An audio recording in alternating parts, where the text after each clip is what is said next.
On va aborder maintenant le Reiju ou initiation. Le mot initiation, c'est le mot occidental et Reiju, c'est pour dire plutôt une harmonisation, c'est le mot japonais. Et on va se rendre compte que dans l'initiation, on trifouille pas de canal, on trifouille pas de chakra, on n'ouvre pas les canaux, on ne fait rien de tout ça. On va voir donc le manuel. Donc, on va voir donc ce que nous dit Patrice Gros. Il nous dit, dans le contexte du Reiki, le principe de l'initiation consiste à déposer des semences d'éveil dans notre conscience et à nous mettre en contact avec le souffle de vie primordial qui est déjà là, au plus profond de notre esprit.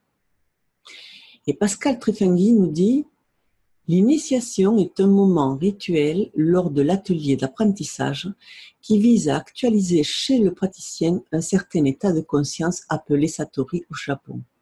Le but est d'éveiller cette capacité de santé psychique et corporelle que nous appelons Reiki et que Mikao Shui déclare avoir reçu accidentellement sur le mont Kurama après une retraite de méditation.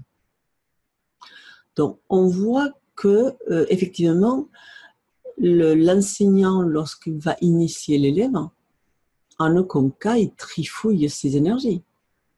Il n'ouvre pas de canal, il n'ouvre pas des chakras. Ça lui donnait quand même beaucoup de pouvoir. Non, il ne fait que mettre en résonance l'élève avec cette fréquence, cette énergie qu'il a déjà en lui, mais qui sommeille, qui n'est pas, on va dire, à un niveau spirituel. Il a ce souffle de vie qui l'attend, qui n'est pas encore développé. Et le fait de le mettre en résonance avec cette fréquence, l'élève va pouvoir l'utiliser. C'est un petit peu comme si on te dit, écoute, il faudrait que tu me fasses un gâteau au chocolat, mais que tu n'as jamais goûté au chocolat. Ça va être très difficile. Pourquoi ? Parce que tu ne sais pas à quoi ça ressemble, tu ne sais pas avec quels ingrédients tu vas pouvoir les mélanger, d'accord ? Que si on te donne par exemple un bout de chocolat, tu vas le goûter, tu vas sentir son arôme, tu vas te délecter de sa saveur, qui va être différente suivant les régions d'où il a été, où la graine a été récoltée. Et là, à partir de là, tu vas te dire, effectivement, je peux, avec ce chocolat, faire quelque chose, faire un gâteau comme ci, comme ça, voilà, tu vas savoir comment l'utiliser. Pourquoi ? Parce que tu as été en résonance avec cette vibration-là. Mais pour l'initiation Reiki, c'est un peu pareil. Pour le Reiju, ça va être un peu pareil, c'est-à-dire qu'on va mettre en résonance avec cette énergie-là, et l'élève, à ce moment-là, va savoir quoi en faire. Du moins, l'utiliser, d'accord, s'il en a envie. Mais peut-être qu'il aura cette mise en résonance et qu'il n'en fera rien du tout. Malheureusement, en Occident, on pense que l'initiation suffit. Ce n'est pas du tout le cas. C'est pas du tout ça. D'ailleurs, on va le voir et après on va lire d'abord le tout et après on va faire les commentaires. Voilà. Donc, à chaque rencontre avec ses élèves, Mikao Shui dispensait des Reiju ou harmonisations. C'est très différent de notre pratique actuelle où on fait une initiation par niveau. Je pense que le Reiki à l'époque était dispensé un peu comme nos cours actuels de yoga ou de tai chi, un genre de dojo où régulièrement des séances d'échange Reiki, méditation et autres pratiques étaient mises en place. Mikao Shui donnait le Reiju à chaque occasion, ce qui permettait à l'élève de progresser plus rapidement. Même si le Reiju initiation permet d'accéder à un changement de conscience, cela reste juste un potentiel si l'élève ne fait pas le travail intérieur. Ce n'est que par son travail intérieur que l'initiation sera vraiment active. D'ailleurs, dans le livre « Tout le monde peut faire du Reiki » de Fumio Ogawa, il dit bien que la qualité du Reiki dépend de la qualité d'âme du praticien. Donc, tous les praticiens ne transmettent pas tout à fait le même Reiki. Chaque praticien va transmettre en fonction de ce qu'il est.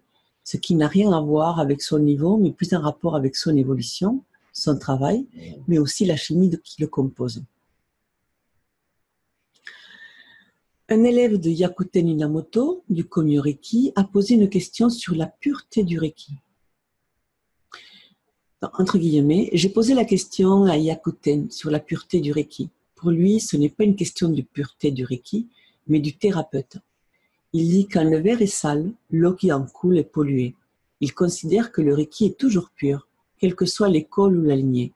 Mais selon lui, nous transmettons tous du Reiki plus autre chose, en fonction de notre école ou de notre niveau de développement. Le Rikushui n'est pas une méthode de soins comme il est présenté en Occident, mais bien un parcours spirituel individuel avec comme effet secondaire les soins aux autres. Pascal Trifangui nous dit, dans le rituel d'initiation au Reiki, la lumière, source de la vie selon le Shinto et la nature fondamentale de notre conscience pour le bouddhisme, est invoquée sous la forme de son idéogramme japonais, reprenant le dessin des constellations au centre de l'hémisphère nord. Son influence est ensuite étendue au crâne, sur les épaules et au cœur de l'initié. L'énergie interne s'aligne alors sur cette influence et vide les 8 émontoires subtils, 8 canaux d'acupuncture dits curieux. Suit alors un cycle de 40 jours où ces 8 émontoires se vident sur des niveaux de manifestation correspondant à chacun des 5 éléments de la cosmologie, soit 8 canaux multipliés par les 5 éléments. On retrouve ici le jeûne de 40 jours présent dans la majeure partie des traditions spirituelles. C'est d'ailleurs le nombre d'années d'exil maximal dans le rite grec de l'ostracisme. On est tous différents face à une région, l'harmonisation ou initiation. Certains auront des sensations énergétiques et d'autres non. Tout dépendra de la sensibilité de la personne ou de son évolution. Suite à l'initiation, un nettoyage se fait qu'on appelle communément une lessive.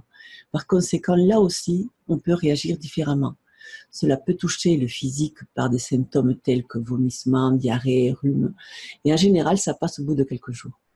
Au niveau émotionnel, une déprime qui peut durer quelques jours, l'impression d'être déboussolé, plus de sensibilité ou d'émotivité. Là aussi, il ne faut pas s'en faire. Il est normal d'évacuer tout ce qui était prêt à être nettoyé. On peut même évacuer les anciennes énergies par des rêves. Parfois, cela se fait un peu plus tard ou tout simplement sans se rendre compte. Attention, ce type de perturbation peut aussi se manifester après un soin Reiki ou un travail sur soi. C'est naturel, il faut bien nettoyer pour harmoniser. Le fait de changer son taux vibratoire apporte aussi ce type de perturbation. Le corps physique doit s'adapter à la nouvelle vibration. Dans tous les cas, j'assure donc le suivi pour mes élèves qui le souhaitent, alors n'hésitez pas à me contacter. Donc effectivement, avec l'initiation Reiki n'apportera pas, l'initiation Reiki ou le Reijio, hein, qui est en fait une harmonisation des énergies, une mise en résonance avec cette fréquence, ne va pas être pour tout le monde pareil. Déjà, il y a l'initiateur, l'enseignant. Si l'enseignant n'a pas un taux vibratoire très fort, qui n'a pas fait, comme on voit maintenant qu'on peut être enseignant en une année, mais une année vide, c'est-à-dire sans travail, juste on a fait des stages et on a cumulé en fait les stages et on n'a pas fait un travail personnel, on n'a rien fait. Effectivement, le taux vibratoire en tant qu'enseignant ne sera pas énorme. Et donc, lorsqu'on va vouloir faire l'initiation à l'élève, ça va être avec la fréquence Reiki, voilà, toute simple. Et on va dire que ce sera limite. Donc, chaque initiation va être différente aussi en fonction de l'initiateur. Tout dépend de quel type de canal il est, quelle qualité de canal il a entretenu. Oui, donc l'élève va avoir déjà une initiation différente en fonction de l'initiateur, de l'enseignant, et lui, de cette mise en résonance, de ce Reijio, il va aussi en faire un petit peu ce qu'il va vouloir. D'accord ?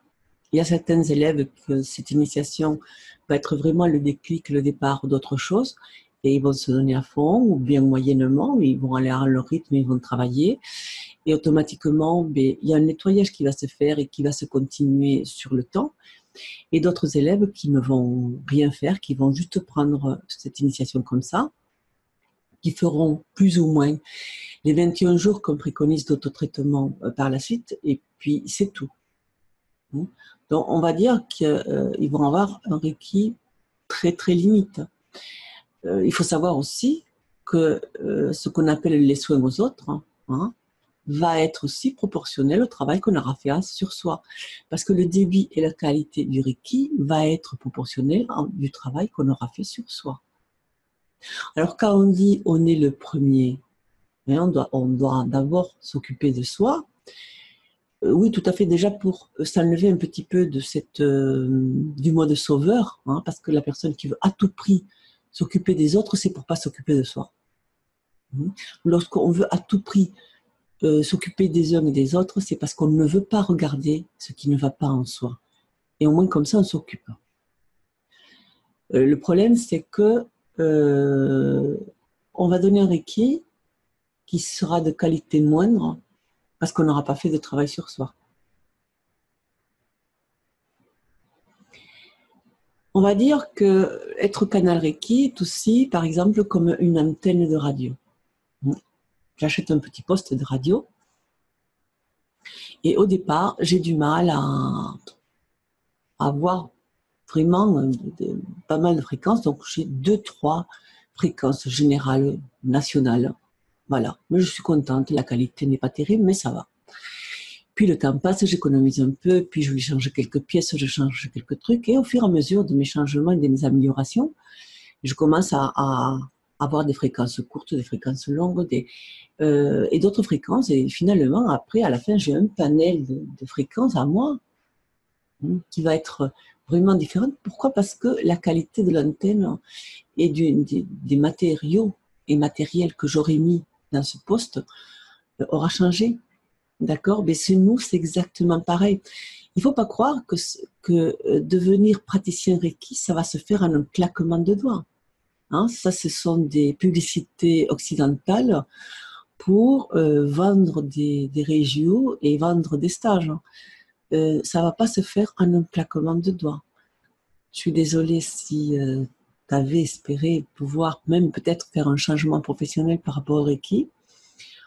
On ne fait pas de changement professionnel par rapport au Reiki. Le Reiki va venir s'ajouter comme un petit plus, mais vraiment comme un petit plus.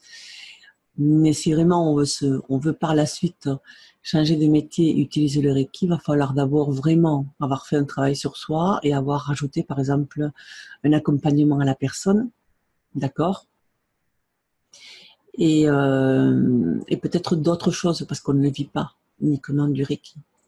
Donc déjà par le travail, un travail long à faire sur soi. C'est comme sur les pratiques taoïstes ou un professeur de yoga. Avant de devenir professeur de yoga, il va falloir qu'il incarne ce yoga, d'accord? Parce que si ce n'est qu'un savoir intellectuel, ça ne passera pas. Les élèves vont se rendre compte que ce n'est qu'un perroquet. À ce moment-là, il suffit d'être un peu souple, ça devient juste une gymnastique. Le Reiki, c'est exactement pareil. Ce n'est pas un apprentissage scolaire, d'accord? Même si on l'a abordé de manière un petit peu scolaire avec le manuel. Mais le Reiki est loin d'être un apprentissage scolaire. C'est un apprentissage qui se fait avec ses tripes, avec l'expérience. Il y a une maturation énergétique qui va se faire et qui va nous faire progresser. Et donc, la graine qu'on va semer avec le Reiju, l'élève va devoir se l'approprier, va devoir la travailler pour qu'elle devienne une belle plante. Sinon, mais ça va devenir juste une petite graine avec un petit germe qui va être là. Et puis c'est tout. Mais pourquoi tous les élèves vont être différents? Les élèves vont être différents aussi en fonction du travail qu'ils auront fait avant. J'ai des élèves qui n'ont jamais fait un travail sur eux, mais le Reiki va être le début de leur développement personnel, on va dire. Surtout au deuxième niveau où on a les outils pour travailler sur soi. Mais ça va être le début pour ce type d'élèves. Et des élèves qui auront fait un travail déjà en amont avec un thérapeute, par eux-mêmes, la méditation, d'autres choses, effectivement, ils vont avancer beaucoup plus vite au niveau Reiki. Pourquoi? Parce qu'il y a ce travail aussi qui est déjà fait, où les méridiens ont été nettoyés. Pas complètement, mais le nettoyage a commencé à se faire. Dans le Regio, c'est bien d'en faire régulièrement, et c'est ce que Mikao Shui faisait aussi régulièrement, c'est-à-dire quand il voyait ses élèves toutes les semaines, il faisait des Regio. Et ça permettait d'avoir cette impulsion, d'accord? Ce nettoyage, et comme je dis à tous mes élèves, je suis disponible pour faire autant de Regio qu'on veut, surtout que ça, on peut le faire à distance, de manière à, dès qu'on a travaillé sur un gros morceau de sa vie, qu'on sent qu'on s'est débarrassé des choses, qu'on traîne, il ne faut pas hésiter de me dire, Lydie, allô, est-ce que tu peux me faire un Regio? Et je te fais ça. D'accord? C'est important parce que ça permet justement de redonner. C'est comme une douche, hein, on se douche tous les jours pour être propre. Mais le Regio va être un petit peu comme ça. Hein. Ça va permettre de faire une douche quelque part et de pouvoir se nettoyer, de finir de nettoyer ce qu'on était en train de travailler, hein, et ce qui est prêt à partir. Donc, c'est important pour ça. Alors, c'est vrai que maintenant, en Occident, on fait plus ça. Maintenant, on se cantonne à faire un Regio ou initiation à chaque stage, à chaque niveau, et puis c'est tout. Donc, l'élève a beaucoup de mal à évoluer, et quelque part, c'est dommage. Voilà. Surtout que l'initiation permet justement chaque fois de monter d'un petit palier. Surtout si l'élève sait quoi en faire de ce Regio et qui va vraiment y mettre tout son cœur pour développer la graine qui a en lui. Concernant, bon, oui, la pureté du Reiki, effectivement, hein, quand Yakuten dit que si le verre est sale, il y aura le Reiki plus autre chose, ça c'est une évidence. On n'a pas tous le même Reiki, on ne travaille pas tous avec la même fréquence de Reiki. Le Reiki, c'est pas une seule fréquence. D'accord? Dans l'univers, au niveau fréquence spirituelle, il y en a tout un tas. Donc, on va dire qu'on a une fréquence générale, d'accord? Et après, à nous de développer et de pouvoir capter toutes les autres, grâce au travail qu'on va faire sur nous. Voilà. Donc, c'est vrai que le Reiki n'est pas une méthode de soin comme présentée pour les autres, comme c'est présenté en Occident. C'est avant tout un chemin pour soi, un art de vivre, et quelque chose qui va nous faire évoluer. D'ailleurs, Mikao Shui, au départ, a donné cette pratique pour faire évoluer ses élèves et les amener vers vers l'éveil. Hein, c'était son but, c'était faciliter l'éveil de ses élèves. Et par contre, comme effet secondaire, on a la possibilité de s'occuper de son entourage et des gens qu'on aime, ce qui est déjà très très bien. Donc, je ne sais pas si j'ai oublié quelque chose là. Oui, concernant la lessive, alors il ne faut pas s'inquiéter. Moi, j'ai eu des élèves par exemple, au premier niveau, là, on fait 4 Regio, d'accord, pour le premier niveau. Ça m'est arrivé qu'avec un élève, c'est spécial, c'est arrivé uniquement avec un. Au bout du deuxième Regio, il a fallu arrêter. Pourquoi? Parce qu'il s'est vidé. Ça lui a fait le nettoyage, quelque chose de carabiné, et il a fallu attendre 1 ou 2 jours pour pouvoir continuer le stage. Mais c'est pas grave, ça a été un gros nettoyage. Par contre, ça il faut le signaler, si tu as des lessives un peu fortes, surtout, n'hésite pas à m'appeler, d'accord? Mais si ça dure plus de 2-3 jours, il faut aller voir le médecin, d'accord? Parce que ça ne veut pas dire que c'est à cause du Reiki, mais le nettoyage qui va se faire peut parfois dévoiler des choses qui étaient cachées à nous. Et ça, il faut pas être inconscient. Hein. Il faut éviter de faire comme je vois sur certains forums ou groupes Reiki, des trucs qui pourraient être des pathologies graves et qui demandent d'aller voir un médecin, de se dire oh c'est juste le Reiki, je m'inquiète pas, et de laisser traîner et je ne fais que du Reiki, ça passera. Non, c'est au bout de 2-3 jours. Pour tout, dans les soins naturels, j'applique la règle des 3 jours. Par exemple, mon fiston avait eu une grippe, et moi je me soigne avec des huiles essentielles, je le soigne aussi avec des huiles essentielles. Si au bout du 3e jour, je n'ai pas vraiment une amélioration, hop, je prends un rendez-vous, je vais voir le médecin. D'accord? Il faut pas jouer avec sa santé. De toute façon, les soins Reiki, l'énergie Reiki qu'on va se donner ou bien qu'on va donner aux autres, comme je dis, c'est proportionnel au travail qu'on aura fait sur soi. Parce que tout dépend du travail, le Reiki va couler en qualité et en quantité. Croire qu'on a tous le même Reiki, c'est une illusion. Ce n'est pas vrai. D'ailleurs, ceux qui vraiment ont fait un travail sur eux te diront qu'effectivement, au fur et à mesure qu'ils ont évolué, ils se sont rendus compte que la qualité du Reiki qu'ils avaient dans les mains était différente. Ça, c'est évident. Sinon, là, je pense qu'au niveau du Régio, ça y est, c'est bon. C'est OK. Et on va passer à autre chose. On va voir les soins Reiki, les séances de Reiki aux autres et à soi, bien sûr. On va commencer d'abord par soi et après par les autres.